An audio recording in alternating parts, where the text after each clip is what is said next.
Hello students, welcome to unique classes of right way. आज बच्चे MME 1 में हम लोग चैप्टर 2 स्टार्ट करने जा रहे हैं और ये बिल्कुल नए बच्चों के लिए न्यू सिलेबस की फर्स्ट क्लास है। आज काफ़ी सारे बच्चे आ चुके हैं, ज़रा उन लोगों से एक बार बात कर लें। किसी बच्चे ने मेरे से पूछा कि मैम आप चैप्टर 2 से क्यों स्टार्ट कर रहे हो। बच्चे चैप्टर 1 में ना वो बात नहीं आती, मज़ा नहीं आता। और सबसे पहले आप लोग एक काम करें, आप लोग अपना माइक म्यूट कर लें। जब सब्जेक्ट मैटर से रिलेटेड कोई क्वेश्चन पूछना होगा ना, तभी आप अपना माइक अनम्यूट करोगे। उससे क्या होता है कि क्लास में डिस्टरबेंस नहीं होती है। तो सभी को जल्दी से अपना माइक म्यूट करो।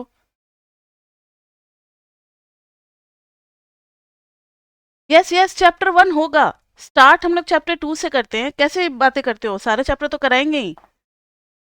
तो आज देख लेते हैं कौन कौन से बच्चे ज्वाइन कर रहे हैं। यस, अलीम, पीपी, कात्यायन, आयुष त्यागी, भव्या पंत, दीपक रावल, दृष्टि जैन, लावण्या निशी, संचित वर्मा, शिफा, शुभांगी, सिमर भाटिया, यामिनी, जेबा, रियल में से कोई बच्चे। यस, पीपी, कात्यायन, आप अपना माइक म्यूट कर लें। यस, और सभी कोई 9311377321 नंबर पे सभी कोई व्हाट्सअप करें अपना नेम, सब्जेक्ट और कॉलेज। चैप्टर 2 से हम लोग इसलिए स्टार्ट करते हैं because chapter 2 is very interesting chapter. Chapter 1 में ठीक है, कोई बात नहीं। चैप्टर 2 से इसलिए हम लोग स्टार्ट करते हैं। पहले सुन लो कि क्लास कैसे करना है। यहाँ क्या कुछ मैनर्स है, कुछ एटिकेट है, वो आपको फॉलो करने होंगे। क्लास जब भी स्टार्ट करेंगे तो आपको हमेशा अपना एक नोटबुक, एक पेन और अपनी रीडिंग लेकर के साथ में बैठनी, और एक कैलकुलेटर भी। 4 चीज़ें साथ में होनी चाहिए, नोटबुक, पेन, रीडिंग और कैलकुलेटर। क्लास के बीच में कोई इंटरप्ट नहीं करेगा। सिर्फ आपको अलाउ किया जाता है अगर सब्जेक्ट मैटर पढ़ा रहे हैं उस टाइम अगर आपको कुछ नहीं समझ में आया तभी आप पूछ सकते हो। कभी नेटवर्क कनेक्शन चला गया, दोबारा आप रीजॉइन कर रहे हो तो आप पूछ सकते हो। कभी अगर आपको कुछ प्रॉब्लम हो रही है, आवाज़ नहीं जा रहा कुछ, तो आप रीजॉइन कर लो। बीच में इंटरप्ट नहीं करना है। सिर्फ क्वेश्चन पूछते वक्त ही आप इंटरप्ट कर सकते हो, उसके लिए नहीं कुछ बोलते। कोई भी बातें अगर और कुछ करनी है तो क्लास के बाद फिर हम लोग रुक करके बातें करेंगे। आप सभी से हम इंट्रो लेंगे क्लास के बाद। पहले थोड़ा सा क्लास स्टार्ट कर लेते हैं, ठीक है। और चैप्टर 2 से स्टार्ट कर रहे हैं, फिर उसके बाद से चैप्टर 1, चैप्टर 3 जो भी होगा, जो आप लोग बोलोगे उस चैप्टर से फिर हम लोग कंटिन्यू करेंगे आगे।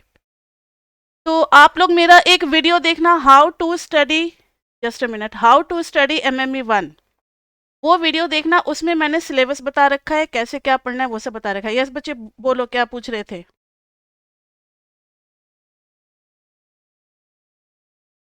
सारा कुछ ये सारी बातें आप उसी मोबाइल नंबर पे करोगे, 9311377321 पे, ठीक है। अभी सिर्फ, हाँ तो अभी तो ठीक है। अभी तो आज बच्चे फर्स्ट क्लास बनेगी, आज बनेगी तो आज रात को अपलोड करेंगे, तभी तो आपको वीडियो मिलेगा ना। तो स्टार्ट कर दें आज की क्लास, ठीक है। यस बच्चे, तो देखो फंक्शन हम लोग चैप्टर कर रहे हैं। तो फंक्शन जो है ना वो रिलेशन के बाद आता है। सभी कोई अपना माइक म्यूट कर लिया, ठीक है, वेरी गुड। यहाँ देखो, रिलेशन सबने पढ़ रखा है, 11th क्लास में भी पढ़ा होगा, 12th क्लास में भी पढ़ा होगा। तो ये रिलेशन के बाद का टॉपिक है फंक्शन। रिलेशन के बारे में हम लोग चैप्टर 1 में पढ़ेंगे। चैप्टर 1 में हर टॉपिक का छोटा छोटा छोटा छोटा बेसिक्स है, तो वो हम लोग बाद में करवा देते हैं, वो कोई प्रॉब्लम नहीं है। अभी चैप्टर 2 बहुत इंटरेस्टिंग होने वाला है, तो देखो जरा। और ये बहुत बढ़िया, बहुत इंपॉर्टेंट चैप्टर है। इसमें ग्राफ का जो बेस है ना, वो आपको हर चैप्टर में हेल्प करेगा। चैप्टर 2 का जो बेसिक्स। यस बच्चे, देखो चैप्टर 2 में रिलेशन के बाद आता है फंक्शन। रिलेशन तो आप लोगों ने पढ़ रखा है। रिलेशन क्या होता है कि किसी सेट से किसी सेट के बीच में कोई भी मैथमेटिकल रिलेशन हो सकता है, या कोई लॉजिकल रिलेशनशिप भी हो सकता है। ये सब आप लोगों ने पढ़ रखा है। जैसे एक सेट मैंने आपको दे दिया, 1 2 3, बी दे दिया 4 5 6। सपोज करो ए का सेट बन गया 1 2 3, बी बन गया 4 5 6। रिलेशन में क्या है कि 1, अगर हम लोग रिलेशन देखते हैं, इज स्मॉलर देन, ध्यान से सुनना, रिलेशन में इज स्मॉलर देन, तो इसमें 1 भी रिलेटेड होगा, 1 5 से भी रिलेटेड होगा, 1 6 से भी रिलेटेड होगा। ध्यान से सुनो मेरी बात। 1 4 से भी छोटा है, 1 5 से भी छोटा है, 1 6 से भी छोटा है। तो ऐसी चीजें अलाउड होती हैं रिलेशन में। रिलेशन में, क्योंकि फंक्शन से पहले रिलेशन होता है, रिलेशन से ही हम कंटिन्यू करके फंक्शन तक जाते हैं, इसलिए मुझे थोड़ा सा रिलेशन का आपको बेसिक समझाना पड़ेगा। अब देखो जरा, 2, क्या 2 4 से छोटा है? यस। 2 5 से छोटा है? यस। 2 6 से भी छोटा है। 3 भी 4 से छोटा है, 3 भी 5 से छोटा है, 3 भी 6 से छोटा है। तो रिलेशन में एक एलिमेंट बहुत सारे एलिमेंट से एसोसिएटेड हो सकता है, इसमें कोई प्रॉब्लम नहीं है, लेकिन फंक्शन के लिए कुछ सेट ऑफ रूल्स है, उसी को फॉलो करना पड़ेगा। तो सबसे पहला हेडिंग, और आपको मेरे साथ साथ लिखना है, हम लोग बहुत ज़्यादा फास्ट नहीं पढ़ाते, एक मॉडरेट स्पीड पे पढ़ाते हैं। आप लोग को नोटबुक पेन लेकर के बैठना है और जो लिखवाते जा रहे हैं वो आपको लिखते चलना है। अगर कुछ छूट गया तो कोई बात नहीं, लास्ट में रुक करके आप स्क्रीनशॉट ले लोगे।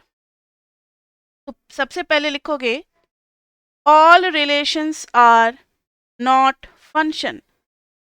सारे रिलेशन फंक्शन नहीं होते। सारे रिलेशन फंक्शन नहीं होते। तो क्राइटेरिया है, कुछ क्राइटेरिया है जिसको फॉलो करेगा रिलेशन, तभी वो फंक्शन बनेगा। तो लिखोगे criteria for a relation to be a function. Criteria for a relation to be a function. Yes बच्चे, तो इसमें पहला क्राइटेरिया है ईच प्री इमेज। अभी सब पता लग जाएगा। प्री इमेज जहां से हम लोग स्टार्ट करते हैं ना, that is called pre image. Each pre image must have some image. Each pre image must have some image. और दूसरा क्राइटेरिया है each pre image must have unique image. Each pre-image must have unique image. Unique image में कई बार बच्चों को confusion हो जाता है, इसलिए आप लोग ब्रैकेट में लिख लें सिंगल। अब कंफ्यूजन नहीं होगा। Single image. अब इन दोनों क्राइटेरिया पे देखो तो कुछ क्वेश्चंस करते हैं। एक एग्जाम्पल देखना और आप लोग रेडी हो जाएं जवाब देने के लिए, कि बस यस नो में आपको जवाब देना है। जिनका माइक काम नहीं कर रहा वो मुझे चैट बॉक्स में भी लिख करके भेज सकते हैं। देखो जरा पहले डायग्राम देखो। मैंने एक डायग्राम बनाया 1 2 3।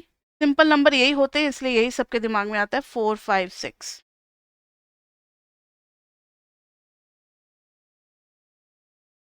क्या ये फंक्शन लग रहा है आपको?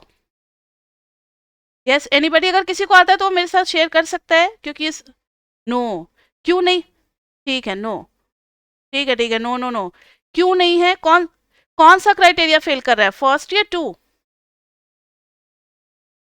फर्स्ट भी फेल कर रहा है और 2 भी फेल कर रहा है। आप लोगों ने ध्यान नहीं दिया, आप लोगों ने बस ये सोचा कि 3 का तो कोई इमेज नहीं है। सेकंड भी तो फेल कर रहा है, 2 के दो इमेज हो गए। 2 के कितने इमेज हुए? 5 और 6। तो यहाँ दोनों ही क्राइटेरिया फेल कर रहे हैं। वैसे एक भी फेल कर जाए तो हम लिख देते हैं नॉट अ फंक्शन। तो it is not a function. अब नेक्स्ट के लिए आप लोग रेडी हो जाओ। अब इस बार मैंने सबका इमेज बना दिया। अब बताओ ये फंक्शन है?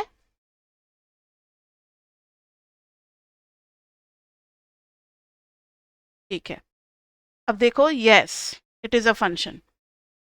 नो आप लोगों ने क्यों बोला मुझे सब पता है आपके बारे में। देखो इसमें सबसे पहले आप ये चेक करोगे प्री इमेज कौन कौन से हो गए, 1 2 एंड 3। ध्यान से सुनो क्योंकि आपने गलत जवाब दिया है। 1 का इमेज है, यस। 2 का इमेज है, यस। 3 का इमेज है, यस। तो पहला क्राइटेरिया तो ओके हो गया। अब दूसरे क्राइटेरिया में कहता है कि हर प्री इमेज का एक ही इमेज आना चाहिए, सिंगल इमेज। तो देखो तो 1 का एक ही इमेज है, यस। 1 का एक ही इमेज है, 4।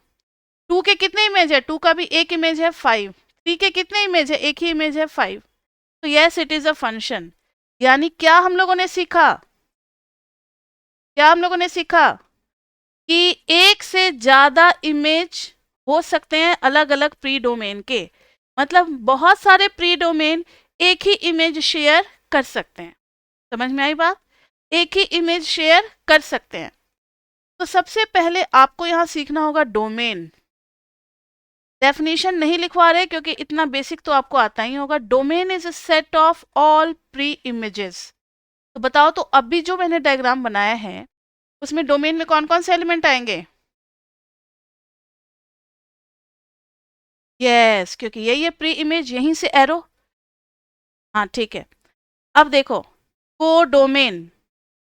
कोडोमेन जो होता है वो हमारा सेट होता है जिसमें हम इमेज का सर्च करते हैं। वो इमेज है या नहीं, इस यस उससे कोई फर्क नहीं पड़ता कि वो इमेज बन पाया या नहीं बन पाया। तो कोडोमेन राइट हैंड साइड वाले सेट को बोलते हैं। तो कोडोमेन में कौन कौन से एलिमेंट आ जाएंगे? 4, 5 और 6 भी आएगा।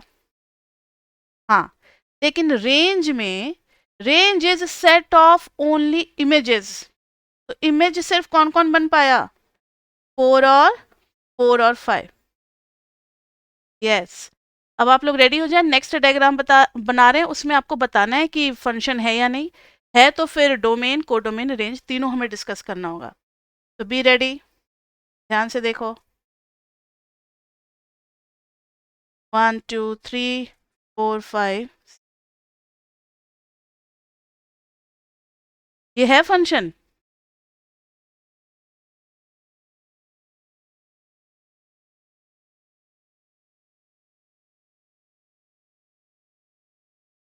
तो पहला वाला आपने बोला यस, दूसरे वाले के बारे में क्या ख्याल है?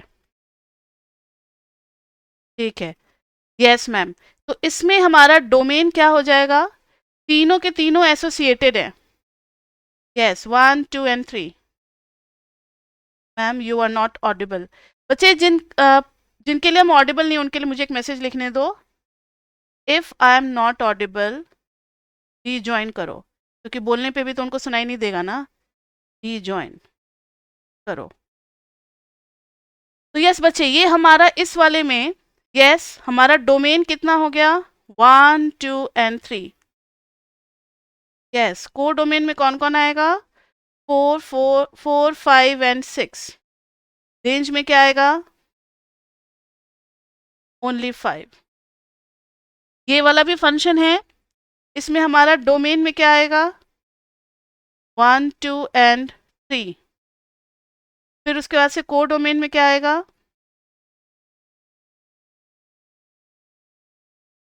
ठीक है, और 7 भी है। यस, 7 भी आएगा, 7 भी आएगा। Just a minute. रेंज में क्या आएगा? 4 5 6। ठीक है। अब बस एक छोटा मोटा एग्जाम्पल, बस इसमें यस नो बोल दो, इतना हम लिखेंगे नहीं। 1 2 3 4 5 6, 1 2 3। ये है फंक्शन। एक मुझे यस सुनाई दिया है किसी का, तो वो बच्चे जरा ध्यान दें जिनके दिमाग में यस चल रहा है। देखो यहाँ 1 का तो इमेज है, 2 का इमेज है, 3 का इमेज है। फर्स्ट क्राइटेरिया इज ओके, लेकिन सेकंड क्राइटेरिया में नॉट अ फंक्शन, क्योंकि 2 हैज मोर देन 1 इमेज। 2 का 5 भी हो गया, 6 भी हो गया, कैसे पॉसिबल है? Not a function. तो आप लॉजिक में लिखोगे क्यों नहीं है फंक्शन?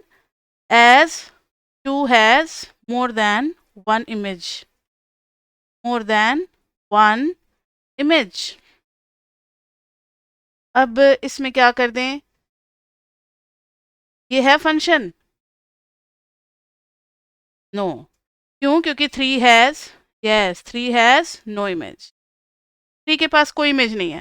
चलो, कुछ कुछ तो आइडिया लग गया कि फंक्शन क्या होता है और फंक्शन का डोमेन और रेंज क्या होता है। बहुत ज़्यादा डेफिनेशन नहीं लिखवाना एमएमई में, क्योंकि आपको सिर्फ कॉन्सेप्ट जानना, क्वेश्चन करना आना चाहिए। जहाँ लैंग्वेज वाले पोर्शन होंगे 6 चैप्टर में, 7 चैप्टर में, वहाँ तो हम लोग लैंग्वेज लिखवाएंगे। चैप्टर 3 में भी लैंग्वेज आएगा, लेकिन अभी चैप्टर 2 में बहुत ज़्यादा लैंग्वेज नहीं है। अब आगे बढ़ते हैं। टाइप्स ऑफ फंक्शन, हेडिंग देना, टाइप्स ऑफ फंक्शन। लिख लिया सबने यहाँ तक? साथ साथ लिखने से क्या होता है कि आपको दोबारा वीडियो देखने की ज़रूरत नहीं पड़ेगी, एक्स्ट्रा टाइम नहीं लगेगा। अगर आप साथ साथ नहीं लिख पाते हो, if you are a slow learner, कोई बात नहीं, आप मत लिखो। अभी आप सिर्फ क्लास में सुनो और मेरी बातों को समझो। बाद में फिर आप इसको रिकॉर्डिंग चला करके वीडियो का फिर देख सकते हो। सेम वीडियो आपको मिलेगी। Types of function. बच्चे, टाइप्स ऑफ फंक्शन में हमें 4 टाइप के फंक्शन पढ़ने हैं। 1 1, मेनी 1, सबको याद भी आ रहा होगा। 1 1 और इसमें भी 1 1 में ऑन्टो और एक हो जाएगा 1 1 में एंटो। दो टाइप हो गए, many one onto, many one into. अब जरा आप ध्यान दो, पहले 4 टाइप के फंक्शन हमें पढ़ने हैं। 1 2 3 4 5 6, एक 7 भी इसमें बना दो एक्स्ट्रा। सपोज करो कि हमारा जो इमेज है वो कुछ इस टाइप का हो गया। इसमें जरा आप चेक करो, ये फंक्शन है? यस, फंक्शन तो सबसे पहले होना चाहिए। 1 2 3 तीनों के इमेजेस है। 1 की कितनी इमेज है? सिंगल। 2 की कितनी इमेज है? सिंगल। 3 की कितनी इमेज है? सिंगल। 7 खाली रह सकता है। राइट हैंड साइड पे कोई एलिमेंट खाली रह सकता है, उससे फंक्शन के होने नहीं होने पे, एग्जिस्टेंस पे कोई डिस्टरबेंस नहीं आता। अब ध्यान से सुनो मेरी बात। 1 का सिंगल, उल्टा भी देखो जरा। एक प्री इमेज का एक इमेज है तो एक इमेज का एक प्री इमेज भी है। 1 का 4 है तो 4 का सिर्फ 1 भी है। 2 का 5 है तो 5 का सिर्फ 2 भी है। उल्टा भी देखना है। 3 का 6 है तो 6 का सिर्फ 3 भी है। तो ये हो जाएगा 1 1। ये क्या हो जाएगा? 1 1। अभी दूसरे टाइप पे आएंगे, पहले 1 1 और मेनी वन समझ लो आप। 1 2 3 4 5 6 7।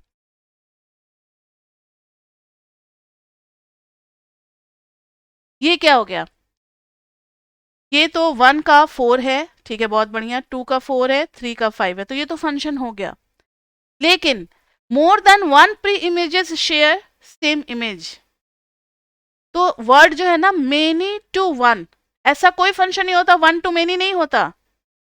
या तो 1 1 फंक्शन होता है या मेनी 1 होता है। 1 टू मेनी तो फंक्शन ही नहीं होता, तो टाइप में कैसे आएगा? 1 टू मेनी में तो हम लोग ये क्राइटेरिया ही गलत बना देते हैं ना। ये देखो, 1 टू मेनी में तो कह देते हैं फंक्शन ही नहीं है, तो वो टाइप में डिस्कस नहीं होगा। तो हमेशा याद रखना मेनी टू 1 होता है। अब यहाँ देखो, मेनी टू 1 नहीं हो रहा। 1 और 2, 1 भी 4, 2 भी 4। This is which type of function? Many 1। तो 1 1 और मेनी 1 तो आप समझ गए। अब ध्यान से देखें, इसमें कोई एक एलिमेंट खाली रह गया। यहां पर रेंज क्या है? 4 5 6। कोड डोमेन क्या है? 4, यस, 4 5 6 7। तो 1 1 के साथ साथ अगर रेंज कोड डोमेन को ओवरलैप नहीं किया, कुछ कम रह गया, ठीक है, कुछ कम रह गया, तो फिर इंटो लगेगा। क्या लगेगा? इंटो। अगर इस हाथ में 5 उंगली है, इसमें भी 5 उंगलियां हैं, दोनों ओवरलैप कर गए, तो बोलते हैं my first hand is on the second hand, तो वहां ऑन वर्ड यूज करते हैं। लेकिन अगर एक फिंगर है और इसमें डाल दिया मैंने और इसको बंद कर लिया, तो कहेंगे my finger is in the left hand, तो इन वर्ड यूज करते हैं। तो जब छोटा हो जाता है रेंज, तो हम लोग इंटो वर्ड यूज करते हैं। क्लियर हो गया? अब यहां भी देखो, यहां भी रेंज क्या है? ओनली 4 एंड 5 आ रहे हैं, ठीक है। यहाँ देखो, अगर रेंज ओवरलैप कर गया, रेंज और कोडोमेन दोनों सेम सेट है, तो फिर हम ऑन्टो वर्ड यूज करेंगे।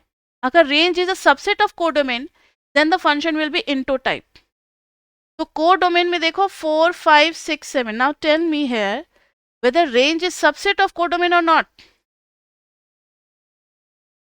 सबसेट का मतलब क्या होता है? कुछ ही एलिमेंट्स आए हैं, सारे के सारे एलिमेंट नहीं आ पाए, छोटा वाला सेट है ना। हाँ, तो range is subset of codomain, so this function must be into. So this function must be into. So its type will be many one into. Clear हुआ? अभी सिर्फ दो ही टाइप मैंने क्लियर किए हैं, 1 1 into और many one into. तो अब आपके दिमाग में एक आइडिया आ गया होगा कि मैम कह रही हैं कि रेंज छोटा है कोडोमेन से, तब तो इंटो वर्ड यूज करते हैं। अगर रेंज एग्जैक्टली सेम हो जाए कोडोमेन के, रेंज कभी क्या कोडोमेन से बड़ा हो सकता है? हो ही नहीं सकता, क्योंकि रेंज तो कोडोमेन में से ही एलिमेंट ढूंढते हैं ना, तो उसे बड़ा तो हो ही नहीं सकता। तो या तो रेंज जो है वो छोटा सेट होगा या फिर इक्वल टू होगा। तो अब वही इक्वल टू में आ रहे हैं हम लोग। तो आप नोट में पहले लिख लो, फिर दो टाइप हम लोग डिस्कस करेंगे। Note, if range is, subset का सिंबल याद है, ये होता था इफ रेंज इज सबसेट, नीचे वो डैश मत लगाना, हॉरिजॉन्टल लाइन मत लगाना, प्रॉपर सबसेट की बात कर रहे हैं। कोडोमेन, देन हम लोग वर्ड यूज करते हैं इंटो। अगर रेंज और कोडोमेन एग्जैक्टली मैच कर गए, रेंज और कोडोमेन अगर एग्जैक्टली मैच कर गए, then the function will be onto.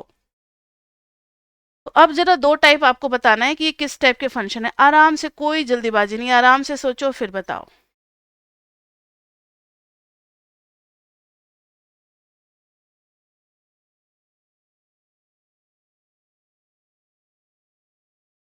आराम से सोच लो।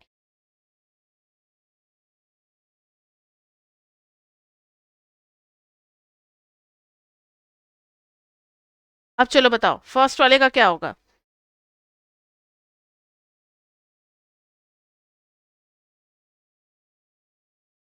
ठीक है, फर्स्ट वाला 1 1 into and this second one is 1 1 onto. सब कुछ आपने चेक कर लिया, एक बार फिर से डिस्कस कर लें। देखो जरा, 1 का 4 उल्टा चल रहा है, 4 का भी 1, 2 का 5 उल्टा भी सिंगल ही है। Single to single 1 to 1 correspondence होता है, तो 1 1 बोलते हैं। एक 7 खाली रह गया, इसका मतलब range is not equal to codomain, तो इंटो वर्ड लगेगा। तो 1 1 इंटो, और इधर क्या है, 1 से 4, 2 से 5, 3 से 6, तो ये हो गया 1 1 ऑनटो। एक और बस रह गया है टाइप में, 1 2 3 4 5। ये जल्दी से बता दो मुझे।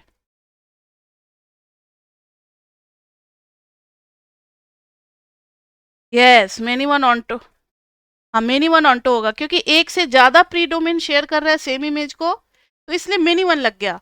और राइट हैंड साइड पे देखो तो codomain is also 4 5 and range is also 4 5, दोनों सेम आ गए, इसलिए ऑनटो वर्ड लगा। क्लियर? तो ये हो गए types of sets, types of function, sorry, types of function हो गए। अब देखो जरा बच्चे, अब हम लोग चेक करेंगे कि किस टाइप के फंक्शन के पास इन्वर्स होगा। Which type of function, which type of function may have inverse।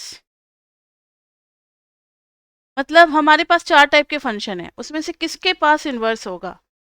Inverse भी एक फंक्शन होना चाहिए, यानी जब आप एरो उल्टा करोगे तो उसमें भी क्या होना चाहिए? फंक्शन होना चाहिए। जरा देखो फटाफट, अगर आप मेनी वन बनाते हो, सपोज करो 1 2 3, हियर इज 4 5,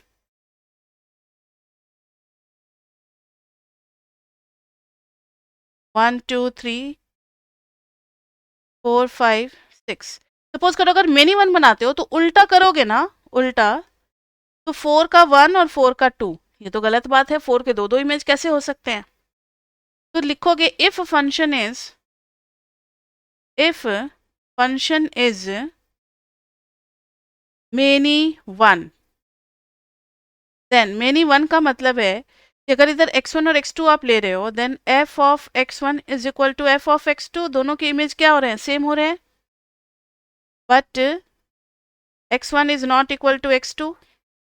अब ध्यान से सुनो, ऑन रिवर्सिंग, जब रिवर्स करोगे, example f1 is equal to 4, f2 is equal to 4, on reversing अगर हम लोग रिवर्स करना चाह रहे हैं तो 4 विल हैव, 4 विल हैव कितना इमेज?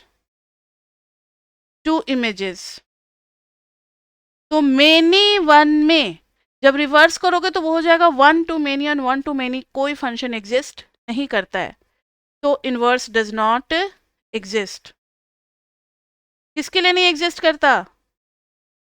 मेनी वन के लिए, for many one, many one के लिए इनवर्स एग्जिस्ट नहीं करेगा।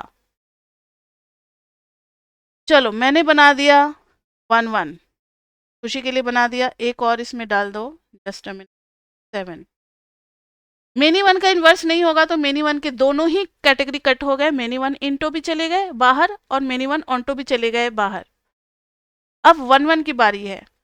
अगर 1 1 में आप इंटो लेते हो, दिस इज 1 1 इंटो, अगर इंटो फंक्शन लेते हो तो फिर रिवर्स करने पे ऑन रिवर्सिंग कोई एलिमेंट ऐसा जरूर मिलेगा जिसका कोई इमेज नहीं होगा। ऑन रिवर्सिंग अगर आप साइन को रिवर्स करते हो, 7 का तो मिल ही नहीं रहा, 7 हैज नो इमेज, रिवर्स करने की बात हो रही है, सो inverse will be not a function, so inverse does not exist, so inverse does not exist। तो एक फंक्शन का इन्वर्स भी क्या होना चाहिए, एक फंक्शन होना चाहिए, तभी हम कहते हैं कि इन्वर्स फंक्शन है इसका। अगर नहीं आ रहा है तो फिर नहीं होगा। तो अब बताओ कौन सी कैटेगरी बची है हमारे पास ट्राई करने को। यस, 1 1 और ऑन्टो। मेनी वन तो पहले ही कट हो गया और इंटो भी कट हो गया, तो बचा 1 1 और ऑन्टो। 1 1 ऑन्टो का देखो तो जरा, 1 2 3 4 5 6, this is like this way and this way. उल्टा करोगे तो दिस दिस बिल्कुल परफेक्ट है। 1 का 4, 2 का 5, 3 का 6, उल्टा भी कर रहे हैं तो 4 का 1, 5 का 2 और 6 का 3। तो yes, 1 1 onto will have inverse. तो ये आपको नोट में याद रख लेना है, नोट।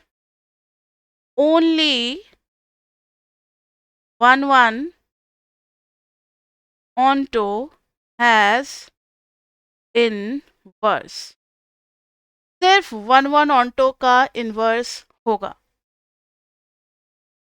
तो अभी तक बच्चे हम लोगों ने सीखा है फंक्शन क्या होता है, कैसे पहचानते हैं फंक्शन को, क्राइटेरिया से चेक करेंगे whether it is a function और नॉट। दूसरी इस पे भी क्वेश्चन है आपके बुक में बैक पे। नेक्स्ट है कि टाइप्स ऑफ फंक्शन हम लोगों ने देखा। और थर्ड बहुत इंपॉर्टेंट नोट हम लोगों ने जाना, किस टाइप के फंक्शन का इन्वर्स एग्जिस्ट करता है। इस तीनों में अगर कोई प्रॉब्लम है तो आप अभी पूछ सकते हो, फिर हम लोग बढ़ेंगे हॉरिजॉन्टल और वर्टिकल लाइन टेस्ट की तरफ, जो कि नया है, आपने 11th-12th में नहीं पढ़ा हुआ है अभी तक। तो चलो 11th-12th में पढ़ा भी होगा।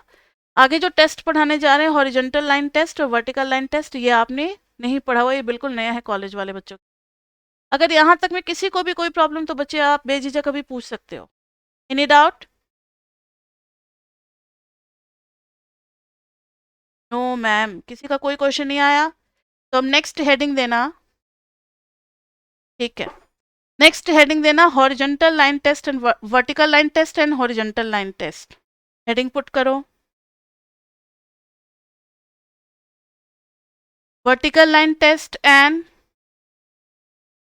Horizontal line test. वैसे तो आप सबको आइडिया लग ही गया होगा, कॉलेज जाते जाते सीनियर्स ने भी बताया होगा, टीचर्स ने भी शेयर किया होगा। ई कॉर्नर्स में पेपर कभी भी रिपीट नहीं होता, कोई क्वेश्चन भी रिपीट भी नहीं होता। तो आपकी रिस्पॉन्सिबिलिटी बढ़ जाती है कि आप थॉरो रीडिंग करो। कॉन्सेप्ट आपको सारे एक एक कोने कोने के कॉन्सेप्ट आपको बुक के आने चाहिए। घबराओ नहीं, आपको बुक पढ़ने की जरूरत नहीं है, हर चीज़ हम लोग आपको कवर कराएंगे क्लास में।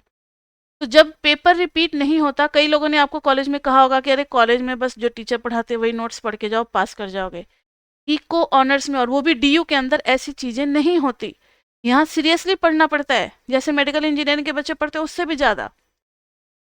क्योंकि मेडिकल इंजीनियरिंग में चलो उसी कॉलेज के प्रोफेसर पढ़ा रहे हैं, उसी कॉलेज के प्रोफेसर चेक भी करेंगे, लेकिन डीयू में क्या है कि आपके कॉलेज के टीचर पढ़ा रहे हैं, आपका पेपर जाएगा दूसरे कॉलेज में, मतलब अलग अलग डिस्ट्रीब्यूट होता है डीयू के अंदर। तो अलग अलग प्रोफेसर चेक करें, कोडिंग होती है, पता ही नहीं होता किस बच्चे का पेपर है। तो यहाँ आपकी रिस्पॉन्सिबिलिटी ज़्यादा बढ़ जाती है। हाँ हाँ, हम लोग कवर करेंगे, एवरीथिंग कवर करेंगे। हम लोग अपनी तरफ से तो पूरी जान लगा देंगे, लेकिन करना आपको है, रिवाइज आपको करना है। अगर आप मेरा टेस्ट कर लेते हो और मेरे हर टेस्ट में अगर आपका 90% से ऊपर आ जाता है, या चलो 70% से ऊपर आ जाता है, उसमें आप 5 to 10% इंक्रीज कर देना, उतना आपका एमएमई के पेपर में आ जाएगा। टेस्ट के लिए आप लोग प्रिपरेशन करते रहना। पहला जो टेस्ट होगा उसमें 1 2 3 चैप्टर आएगा, ठीक है। पहले टेस्ट में पहले ही बता देना, आप लोग अपने टेस्ट की तैयारी कर लो, स्टार्ट कर देना। Vertical line test and horizontal line test, topic पे आ जाए बच्चे। नहीं, आप बुक नहीं कर सकते हो, लेकिन कुछ बच्चे होते हैं मानते नहीं है, वो बुक पढ़ेंगे ही पढ़ेंगे, तो पढ़ सकते हो। अगर आपके पास इनफ टाइम बचता है तो आप बुक की रीडिंग करो, कि बुक से बढ़िया फ्रेंड तो कोई होता नहीं है। लेकिन अगर आप सिर्फ मेरा पढ़ लेते हो, दैट्स ऑल्सो इनफ। तो सबसे पहले बच्चे आप लोग लिखना वर्टिकल लाइन टेस्ट। जिनके दिमाग में कोई भी क्वेरी चल रही है, क्लास के बाद रुक करके आप अपना पूछ सकते हो। तो अभी आप लोग कहीं पे जो जो दिमाग में आता जा रहा है क्वेश्चन, कहीं एक पेज पर नोट करते जाओ, क्लास के बाद पूछ लोगे। वर्टिकल लाइन टेस्ट, ध्यान से सुनना, पहले सुनो फिर लैंग्वेज लिखवाएंगे, 2-3 लाइन छोड़ दो। ये देखो, माइक म्यूट कर लो बच्चे, यहाँ देखो। वर्टिकल लाइन टेस्ट में होता है, अगर कोई ग्राफ है एंड सपोज करो we are able to draw a vertical line such that it cuts at more than 2 points।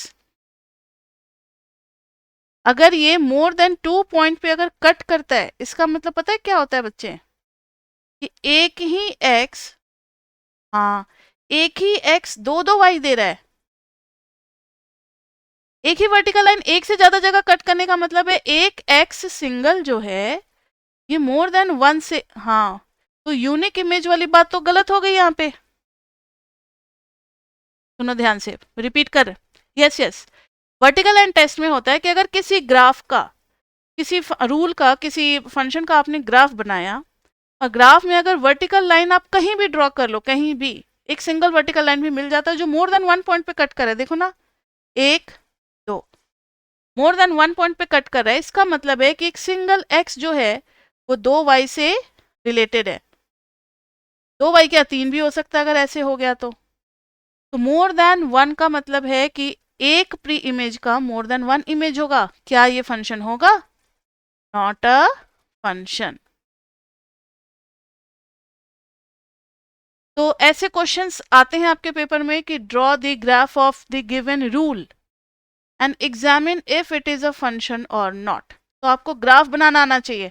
और चैप्टर 2 इसलिए हम लोग मोस्ट इंपॉर्टेंट चैप्टर बोलते हैं क्योंकि पूरा बेस है, इसमें हम लोग हर तरीके का ग्राफ बनाना सीखेंगे।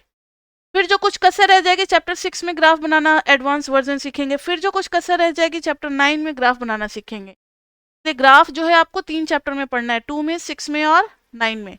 इसलिए चैप्टर 2 हम लोग पहले पढ़ा देते हैं। अब देखो वर्टिकल लाइन टेस्ट का लैंग्वेज क्या लिखोगे? If any vertical line, if any vertical line cut the graph at more than 1 point, more than 1 point, then the graph does not represent a function, then the graph does not represent a function। तो vertical line test जो है वो खुद function को ही check करने के लिए, whether itself it is a function और नॉट, वर्टिकल लाइन से भी हम लोग यूज करके कभी कभी चेक करते हैं। नेक्स्ट आप लिखना हॉरिजॉन्टल लाइन टेस्ट। एक मिनट रुक जाओ, ये चलो लिखो। If any vertical line cut the graph at more than 1 point then the graph does not represent a function। तो कभी कभी चेक करने को एग्जाम में क्वेश्चन आ जाता है कि draw the graph of the given curve, function नहीं लिखते वहां पे, वर्ड कर्व, या draw the given curves and check whether these are functions और नॉट। तो आप कर्व तो का डायग्राम तो बना लोगे, वो सारा कुछ हम लोग आपको ट्रेन कर देंगे। उसके बाद से आपको वर्टिकल लाइन इमेजिन करना है, कहीं भी एक जगह मिल गया, अगर एक जगह से एक पॉइंट से ज्यादा कट निकालता हुआ, आप वहीं पे ड्रॉ करके और कॉन्ट्राडिक्शन दिखला दोगे कि it is not a function, और सीधा लिख दोगे बाय वर्टिकल लाइन टेस्ट। फिर वर्टिकल लाइन टेस्ट की डेफिनेशन लिखने की जरूरत नहीं है। हो गया? अब आ जाओ हॉरिजॉन्टल लाइन टेस्ट। पहले समझ लो हॉरिजॉन्टल लाइन टेस्ट, फिर 2 लाइन छोड़ दो, फिर इसका भी डेफिनेशन लिखवाएंगे। सपोज करो ऐसा ग्राफ बन गया, इसमें आप जब हॉरिजॉन्टल लाइन ड्रॉ करोगे तो horizontal line is cutting at more than 1 point, देखो ना ए एंड बी। इसका मतलब है कि y जो है वो मोर देन 1 x से एसोसिएटेड है, यानी x1 x2 एक सिंगल y से एसोसिएटेड है, तो इसके खुद के फंक्शन होने पे कोई सवाल नहीं खड़ा हो रहा।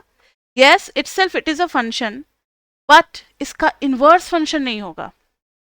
तो horizontal line test self check करने के लिए नहीं होता है, उसके इन्वर्स के लिए लगता है कि whether it's inverse is a function और नॉट। तो हॉरिजॉन्टल लाइन टेस्ट कहता है, पहले यहाँ पे लिख लो, itself is a function, itself is a function but inverse is not a function। अब डेफिनेशन तो आप समझ गए होंगे कि इफ, लिख लो, इफ एनी हॉरिजॉन्टल लाइन, कहीं पर भी, if any horizontal line cuts the curve at more than one point, more than one point, then the curve has no inverse function। इसका इन्वर्स नहीं होगा। यानी एक तरीके से हॉरिजॉन्टल लाइन टेस्ट हमें ये भी बताता है कि फंक्शन मेनी वन है या नहीं। अगर मेनी वन आपको चेक करना हो तो आप हॉरिजॉन्टल लाइन से चेक कर सकते हो, तो आपको पता लग जाएगा अगर एक से ज़्यादा जगह पे कट कर रहा है तो मोर than one pre images share same image. तो मेनी वन फंक्शन के बारे में भी कुछ कुछ आइडिया दे देता है हमें horizontal line test. Vertical line test क्या देता है? वर्टिकल लाइन टेस्ट कहता है कि अगर कहीं भी आपको नहीं मिला मोर देन वन पॉइंट पे कट करने वाला, इसका मतलब है कि एक ही x के लिए क्या है बताओ, एक x के लिए एक y है। ये अलग बात है, ये अलग बात है कि एक ही y का फिर दूसरा x भी होगा, ठीक है। यहाँ पे वर्टिकल लाइन टेस्ट, तो x1 और x2, अच्छा ये तो मैंने फिर से हॉरिजॉन्टली बना दिया ना।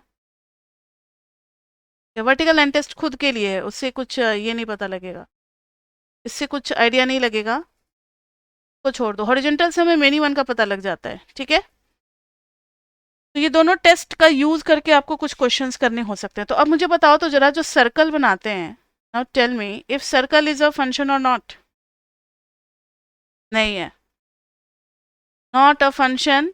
ग्राफ से यस, और इसके पास इन्वर्स होगा?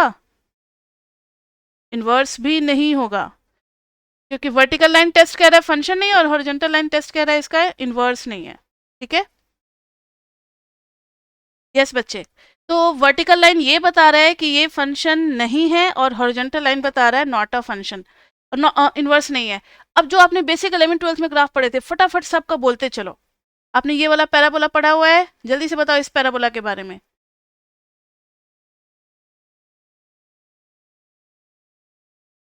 पहला वाला पैराबोला में क्या, वर्टिकल लाइन कह रहा है not a function, not a function, vertical line test से इसका इन्वर्स फंक्शन होगा। इन्वर्स में टिक लगा दो, ये फंक्शन है सेल्फ, नो, क्रॉस, हाँ इन्वर्स, यस। इसका क्या होगा, सेल्फ तो है, इन्वर्स क्रॉस हो गया इन दोनों का, इसका भी और इसका भी। हाँ दोनों का इन्वर्स नहीं होगा, हॉरिजॉन्टल लाइन टेस्ट बता रहा है ना कि इन्वर्स नहीं होगा, तो वर्टिकल लाइन टेस्ट बता रहा है कि ये खुद फंक्शन नहीं है। और कोई बच गया? सर्कल नहीं है तो इलिप्स का भी सेम होगा हॉरिजॉन्टल और वर्टिकल लाइन टेस्ट से, not a function, inverse exist नहीं करेगा। हाइपरबोला आपने पढ़ रखा है, हाँ तो हाइपरबोला में भी क्या होगा, वर्टिकल लाइन ड्रॉ करोगे तो not a function, horizontal line draw करोगे तो फिर इन्वर्स भी नहीं होगा। तो ऐसे ही कुछ कुछ बेसिक आइडियाज आपके दिमाग में होने चाहिए, तुरंत तुरंत निकलना चाहिए, जितना फास्ट निकलेगा उतना अच्छा रहेगा आपके लिए। क्योंकि अगर इसी में उलझ जाओगे तो फिर मेन जो हमारा टारगेट है वहां तक आप पहुंच ही नहीं पाओगे। ये सब छोटी मोटी बातें होंगी किसी भी क्वेश्चन के बीच में। चलो अब एक क्वेश्चन हम आपसे पूछते हैं, ये 2011 में आपके पेपर में आया हुआ है, सो बी रेडी। ये लैंग्वेज वाला क्वेश्चन है। In a class of 50 students, in a class of 50 students, पहला है कि रोल नंबर दिया जा रहा है सबको, दूसरा है टेस्ट हुआ है 100 मार्क्स का, टेस्ट ऑफ 100 मार्क्स और डिस्ट्रीब्यूशन हो रहा है। आपको बताना है दोनों पार्ट में कि पहले तो जवाब देना है कि फंक्शन है या नहीं, और अगर है तो कैसा फंक्शन है। सोच लो पहले, फर्स्ट वाला है, फर्स्ट वाला। ठीक है, देखो जरा, 50 स्टूडेंट्स है अगर क्लास में, इसको आपको लैंग्वेज में लिखना होगा कि since there are 50 students in a class, so there will be only 50 roll numbers allotted in the class also, and each student will get a single roll number। तो पहले तो आप लिखोगे 1 से लेकर के, पहले फंक्शन के लिए बोलोगे कि क्यों है फंक्शन, रोल नंबर भी 1 2 3 से लेकर के 50 तक है सपोज करो। तो फंक्शन के लिए पहले दोनों क्राइटेरिया आप लिखोगे, पहले लिखोगे कि each student is getting a roll number, पहले फंक्शन के लिए आप लिखोगे। लैंग्वेज, इसमें लैंग्वेज के ही 3 मार्क्स का ये क्वेश्चन था, ये ऑब्जेक्टिव तो है नहीं कि 1 मार्क्स मिल जाएगा, 3 मार्क्स में कुछ तो लैंग्वेज लिखना पड़ेगा, तो फंक्शन के लिए लिखना था since each student get certain roll number, get certain roll number यानी हर प्री इमेज का इमेज वाली बात हो गई, and this roll number is unique, यानी सेकेंड वाली बात भी सही हो गई, this roll number is unique, so it is a function, so allotting roll number to all the 50 students is a function, so it is a function। अब आप 1 1 और ऑन्टो के बारे में बताओगे कि हर स्टूडेंट को एक सिंगल रोल नंबर ही मिल रहा है, तो it is 1 1 onto function, it is 1 1 onto. एक चीज और लिखना पड़ेगा ऑन्टो के लिए कि कोई रोल नंबर खाली नहीं है, हर रोल नंबर किसी ना किसी बच्चे का क्या है, रोल नंबर ही है, तो नॉट इन मतलब कोई भी ऐसा रोल नंबर नहीं है जो कि खाली रह गया, अनएसोसिएटेड रह गया, so it is 1 1 onto function.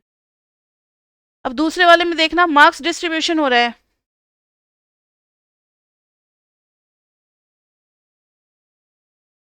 Zero भी मार्क्स आ सकते हैं किसी के, कुछ बच्चों का माइक जो है अननेसेसरी खुला हुआ है, आवाजें आ रही हैं, अगर आप जवाब दे रहे हो तभी आप अपना ये करो, अनम्यूट करो, अदरवाइज आप म्यूट कर दो।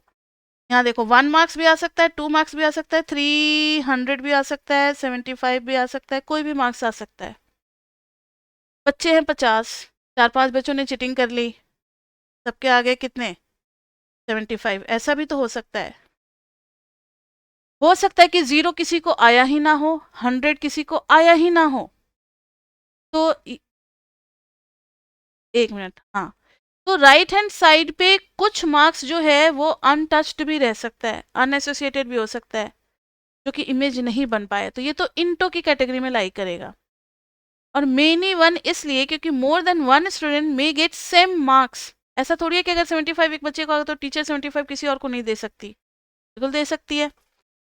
तो इसलिए ये अगर फंक्शन होगा भी तो किस कैटेगरी में आएगा, मेनी वन। अब जरा आते हैं कि ये फंक्शन है या नहीं, तो देखो हर बच्चे को तो रिपोर्ट कार्ड मिलेगा और सबको कुछ ना कुछ मार्क्स भी मिलेगा, ठीक है, मेनी वन इंटू, यहाँ देखो, तो फंक्शन के लिए आप लैंग्वेज लिख लोगे, हम बस बता दे रहे हैं since each student is getting certain marks, तो हर प्री इमेज का कुछ ना कुछ इमेज हो गया, and each student is getting single marks, ऐसा नहीं है कि you are the lucky one, you have got 75 and 92 type of marks, ऐसा थोड़ी होगा, एक ही पेपर में एक ही मार्क्स तो मिलेगा, चाहे तो 75 मिलेगा या फिर 90 मिलेगा, सिंगल मिल रहा है, इसलिए यूनिक इमेज वाला क्राइटेरिया भी फुलफिल हो रहा है, तो yes it is a function, तो ये तो फंक्शन है।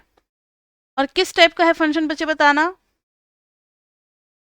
मेनी वन, मेनी वन और इंटो, हाँ मेनी वन के लिए आपको क्या लैंग्वेज लिखना है पता है, more than one student may get same marks, और इंटो के लिए लिखोगे some of the marks may not be achieved by any of the student, like no one is getting 0 marks, no one is getting 100 marks, so 0 and 100 is not the image of any pre-image, so the function will be into type। ये question आ चुका है 3 marks में, उसमें इतना ही language लिखना था। तो इस टाइप का लॉजिकल क्वेश्चन फिर से आ सकता है, अगर एक बार भी पूछा जा चुका है, आपने पढ़ा होगा सिविक्स में कोर्ट ऑफ रिकॉर्ड, अगर एक बार भी पूछा जा चुका है तो इस लेवल का क्वेश्चन दोबारा पूछ सकते हैं, इसलिए हम लोग हर क्वेश्चन को करवाते हैं क्लास में। अब ये हो गया, अब आगे का टॉपिक है डोमेन एंड रेंज। रेंज पे बहुत कम फोकस करना है हमें चैप्टर 2 में, क्योंकि रेंज जो है ना मैक्सिमा मिनिमा से भी निकालना हम लोग सीखेंगे, वो चैप्टर 7 और 8 के बाद आएगा, 9 के बाद आएगा। तो अभी ज़्यादा हमें चैप्टर 2 में फोकस किस पे करना है, डोमेन पे करना है। तो नेक्स्ट हेडिंग बच्चे पुट करें आप लोग, डोमेन एंड रेंज। ज़्यादा टाइम नहीं लेंगे, 10-15 मिनट की और क्लास लगेगी आज की। डोमेन बस सिखा देते हैं निकालना, 3 क्वेश्चन कराएंगे डोमेन का, और बाकी की चीज़ें फिर नेक्स्ट क्लास में। हेडिंग देना, फर्स्ट फेज हो गया बच्चे। चैप्टर 2 में टोटल 4 फेजेस हैं। पहला खत्म, फंक्शन एंड इट्स टाइप्स खत्म हो गया। वो हॉरिजेंटल टेस्ट, वर्टिकल टेस्ट यहाँ तक हो जाता है फर्स्ट सेक्शन। दूसरा जो है वो डोमेन रेंज आ जाता है। तीसरा जो है वो बेसिक ग्राफ्स आता है। बेसिक ग्राफ में आपको पूरा basic e⁻x log x 1/x हर ग्राफ को बनाना बताएंगे, ठीक है। मॉड x सबका ग्राफ बनाना सीखना है। फिर जब बेसिक आ जाएगा तो फोर्थ जो कि लास्ट सेक्शन होगा चैप्टर 2 का, उसमें हम लोग मॉडिफिकेशन सीखेंगे, ठीक है। तो चलो डोमेन एंड, यस, नहीं रीडिंग से नहीं पढ़ा रहे हम, मेरा अपना नोट्स बना हुआ होता है। बोलो।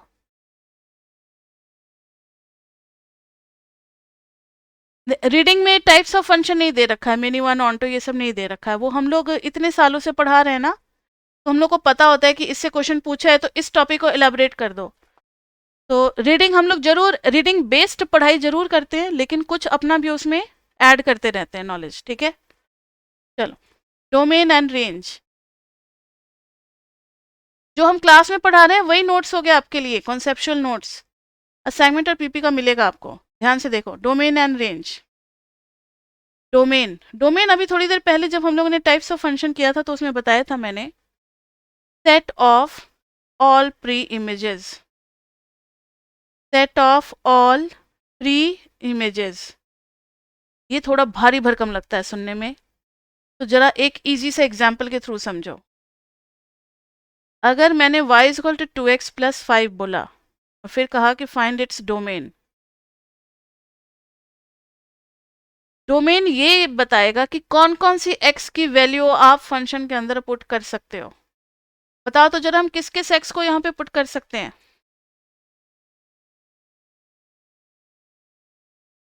All real numbers, yes.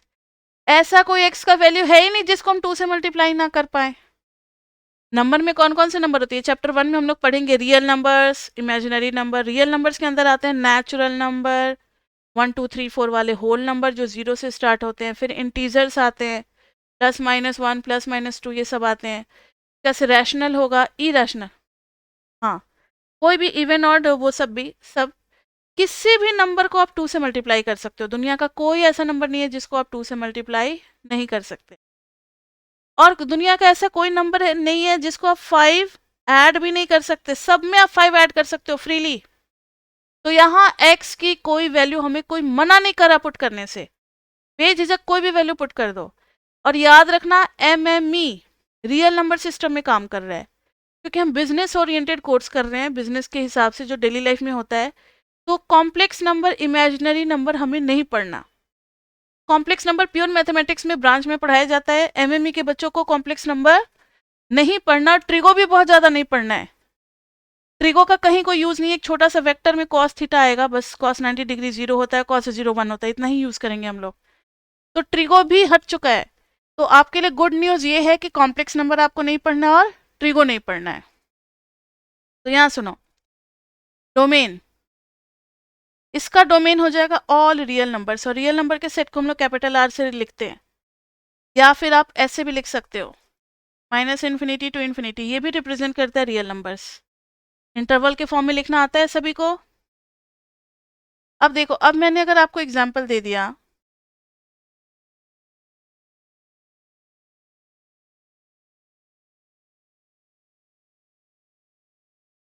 To x plus 5, तब क्या करोगे? आपको पता है, जरा एक ये बात याद रखना, 11th क्लास में शायद आप लोगों ने कॉम्प्लेक्स नंबर पढ़ा था ना, √25, तो आप लोगों ने पढ़ रखा है +-5 लिखना। क्यों? क्योंकि 5 × 5 भी 25 देता है, और -5 × -5 भी क्या देता है, +25। लेकिन अगर √−25 होता है, इसकी वैल्यू नहीं निकाल सकते थे, तभी तो आयोटा आया था ना, +-5 आयोटा। लेकिन याद रहे हाँ, लेकिन आयोटा तो हमें पढ़ना नहीं है। आयोटा तो पढ़ना। हाँ, तो यानी हम जिस सिस्टम में काम कर रहे हैं, रियल नंबर सिस्टम में, इसमें नेगेटिव का अंडर रूट हो ही नहीं सकता। याद रहे, नेगेटिव का under root is not possible. Logic 1 आपको लिखना है। दो ही लॉजिक होते हैं डोमेन के लिए। पहला logic, square root of negative is not possible. Square root of negative is not possible. या फिर इसी का दूसरा लैंग्वेज है कि root under f x is defined exist only if f x is greater than equal to 0। ठीक है, तभी इसका रूट एग्जिस्ट करेगा। तो उस हिसाब से अब इस एग्जाम्पल को करो। रूट अंडर 2x प्लस 5 की वैल्यू एग्जिस्ट करेगी अगर 2x प्लस 5 किससे बड़ा आ गया, ग्रेटर देन इक्वल टू 0। ये लॉजिक 1 को फॉलो कर रहा है क्योंकि इस पे कौन सा फंक्शन लगा हुआ है, स्क्वायर रूट। तो 2x is greater than equal to -5, x is greater than equal to -5/2। ये आ गया। हाँ, इसको रियल नंबर सिस्टम में लिख सकते हो, -5/2 और उससे आगे क्या लिखेंगे, x belongs to closed bracket और फिर इन्फिनिटी को हमेशा ओपन में डालते हैं। तो ये बन गया हमारा डोमेन। लॉजिक 1 क्लियर सबको? अगर स्क्वायर रूट दिख जाए तो नेगेटिव नहीं होगी स्क्वायर रूट के अंदर की वैल्यू। लॉजिक 2। अच्छा मुझे ये बताओ, लॉजिक 2 के पहले 0/5 की वैल्यू हम लोग क्या लिखते हैं, जल्दी बताओ। 0। 5/0 को क्या लिखते हैं? यस, इन्फिनिटी, या फिर हम इसको बोलते हैं अनडिफाइंड। इसकी वैल्यू नहीं पता हमें। बात तो बराबर ही है ना, इन्फिनिटी अनडिफाइंड। तो लॉजिक 2 में यही है, रेशियो फंक्शन के लिए है। रेशियो फंक्शन अगर इस फॉर्म में हो, f(x/gx) इज नॉट डिफाइंड। कब? जब डिनोमिनेटर क्या हो जाए, 0 हो जाए। अगर gx 0 हो गया तो ये फंक्शन डिफाइंड नहीं होगा। तो अगर मैंने आपको एक एग्जाम्पल दिया, y is equal to x² + 4 और नीचे x² - 9, इसका डोमेन निकालो, तो आप क्या करोगे? लॉजिक 2 के बारे में सोचोगे। ये एक है रेशियो फंक्शन, तो लिखोगे since it is a ratio function, since it is a ratio function, तो x² - 9 should not be equal to 0।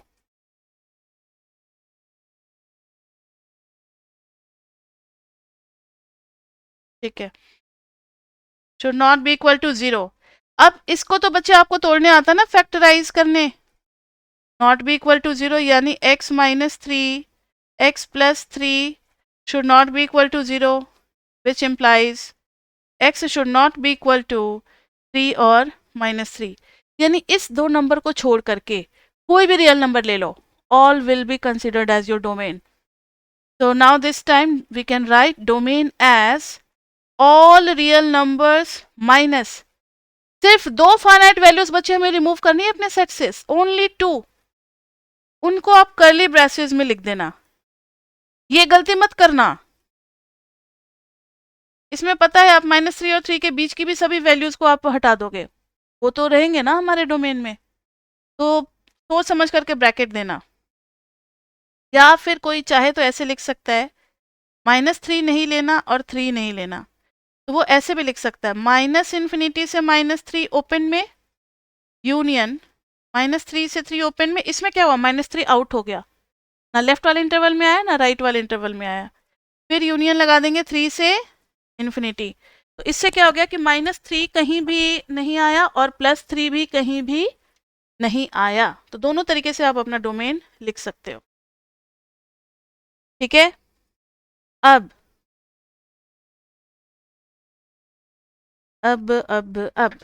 एक लास्ट क्वेश्चन आज का। उसके से बच्चे आप लोग नहीं जाओगे, मुझे आप लोगों से कुछ बातें करनी है। प्रोडक्शन होगा आज आप लोगों का। अभी पहले एक क्वेश्चन कर लेते हैं। फर्स्ट क्लास में कुछ होमवर्क नहीं मिलेगा। फर्स्ट क्लास में जो मैंने पढ़ाया है खाली उसी को रिवाइज करके अच्छे से आना है। नेक्स्ट क्लास में हम 1-2 क्वेश्चन करने को आपको देंगे। बीच बीच में हम लोग क्वेश्चन भी प्रैक्टिस कराते हैं, 5 मिनट का समय देते हैं और बच्चों का जो आंसर आता है उसको चैट बॉक्स में टाइप करके भेज देते हैं। x-2, तो कल के क्लास के लिए आपको रेडी होकर के आना है और उसमें हम लोग क्वेश्चन कराएंगे। ध्यान से देखो। y is equal to root under x-1 upon x-2 into x plus 3।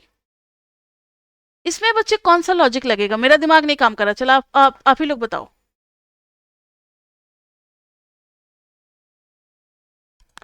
Second, दोनों रूल लगेंगे, दोनों आपको दिखना चाहिए क्लियरली। यस, बोथ लॉजिक, क्योंकि इसमें देखो नीचे भी है और अंडर रूट भी है, दोनों लॉजिक काम करेंगे।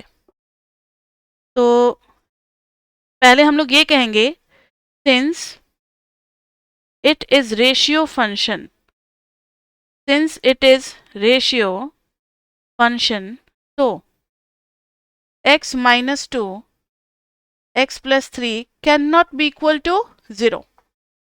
Cannot be equal to 0, which implies that x cannot be equal to 2 and -3.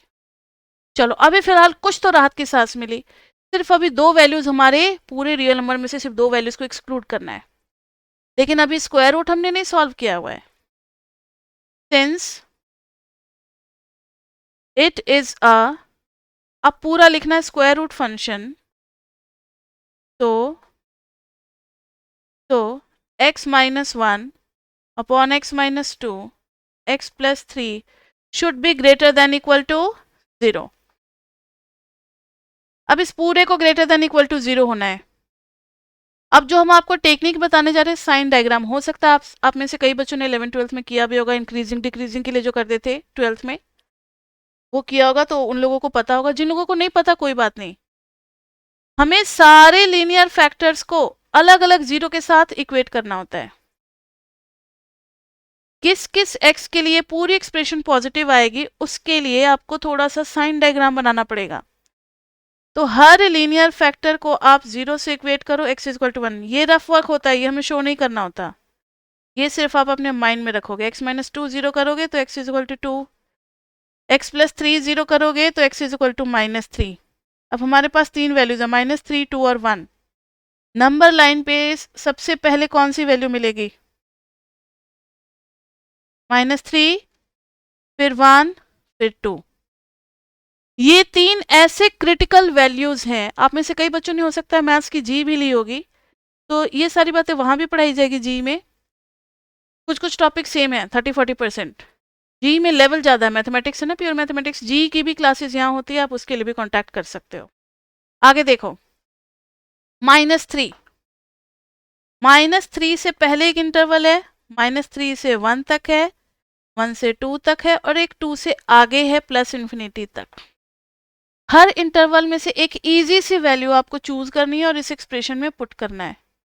For example, मैंने -3 के पहले -5 चूज किया, कहीं यहाँ होगा -5, इसमें पुट कर रहे हैं -5 -1 बाय -5 -2, फिर इधर आ गया -5 + 3, बताना कितना आएगा? ऊपर में आ गया -6 -7 -2, 3 नेगेटिव मिलकर के क्या आ गए? Negative.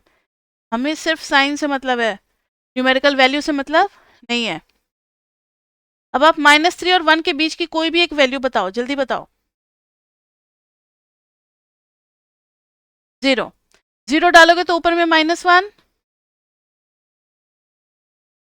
f of 0 is equal to ऊपर में -1 नीचे में -2 इंटू 3, नेगेटिव नेगेटिव कैंसिल, यहाँ आ गया पॉजिटिव।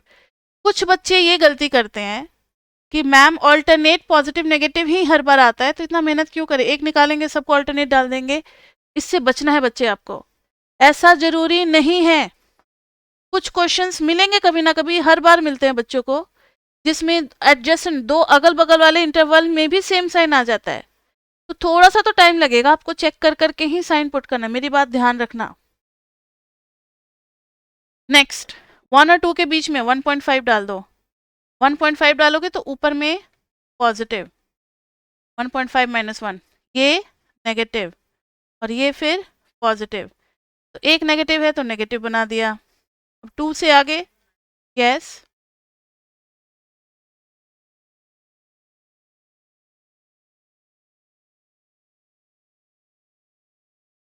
जीरो पुट करो ना यहाँ, देखो 0 माइनस 1, 0 माइनस 2 और x की जगह 0 पुट करें, 0 प्लस 3 क्या आ गया -1 upon -2 into 3, minus minus cancel 1/6 positive नहीं आ गया। ठीक है, इस एक्सप्रेशन में पुट कर रहे हैं बच्चे, इस एक्सप्रेशन में। हाँ, अब 2 से बड़ी कोई भी वैल्यू एक डालो तो 5 डाल रहे हैं, तो 5 माइनस 1 4 4 3 और फिर 5 3 8 पॉजिटिव आ रहा है। ठीक है, तो पॉजिटिव आ रहा है और हमें क्या चाहिए था, हमें किसकी मतलब ये है रिक्वायरमेंट है पॉजिटिव की ना, नेगेटिव नहीं चलेगा। तो लिख देंगे, आपने बच्चे इस पे जो लिख दिया उसको हटा दो, यस इरेज करो।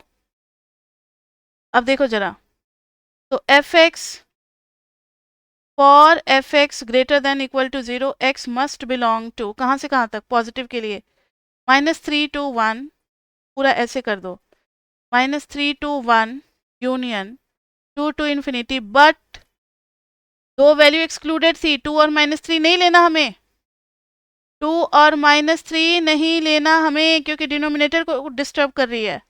2 आ रखा है नहीं, लेकिन -3 नहीं लेना, तो लिख देंगे but x can not be equal to 2 और -3। तो फाइनली जब -3 को निकाल दोगे, -3 पे आ जाएगा ओपन ब्रैकेट, 1 पे रहेगा क्लोज्ड, 2 पे भी रहेगा क्लोज्ड और इन्फिनिट। ये आ गया हमारा डोमेन। क्लियर बच्चे?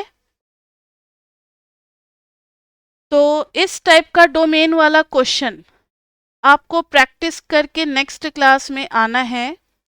Next class will be class 2 of chapter 2 concepts. कुछ क्वेश्चन हम आपको देंगे क्लास में करने के लिए, just a minute, domain range पे कुछ क्वेश्चंस हम आपको करने के लिए देंगे और फिर बेसिक ग्राफ भी थोड़ा बहुत स्टार्ट कर देंगे नेक्स्ट क्लास में। तो next class is going to be very important and that's all for today. अब आपके जो भी सवाल है वो क्लास खत्म होने के बाद मुझे बस एक लाइन बोलना होता है, that's all for today, bye bye bye bye bye bye.